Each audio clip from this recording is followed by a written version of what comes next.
नमस्कार मित्रांनो, आज एक भव्य दिव्य ओपनचं मैदान पार पडतंय विहापूर तालुका कडेगाव जिल्हा सांगली या ठिकाणी. आणि याच मैदानातील गट क्रमांक 2 सुटला. गट क्रमांक 2 मध्ये होता वेगा शेवट सर्जा. नेमकं काय घडलं? सर्जा गटपात झालाय का? सर्जा पायरा की कोण होता? तर मित्रांनो, आजच्या मैदानामध्ये गट क्रमांक 2 मध्ये फक्त 2च गाड्या पळाल्या आणि शेवटच्या क्षणापर्यंत काटाकाची लढत झाली आणि निकाल घेतलाय. एका दुसरी गाडी होती, त्या गाडीने निकाल घेतलाय. म्हणजेच काय तर आज सर्जाचा गटालाच हा झाले. असं मित्रांनो, खेळ म्हणल्यावर हा जित होतच असते. सर्जाचा पायरा नक्की कोण होता? तर हे काय समजू शकत नाही, पण नक्कीच तुम्हाला माहीत असेल तर कमेंट करून नक्कीच सांगा. मित्रांनो, सर्जाला पुढे मैदानासाठी खूप साऱ्या शुभेच्छा.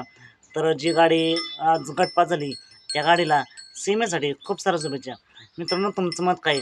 सर्जाची नेमकी हार का झाली असावी हे कमेंट करून नक्कीच सांगा. चला तर मग भेटूया पुन्हा एकदा एका नवीन अपडेट्स भन्नाट अशा नवीन व्हिडिओमध्ये.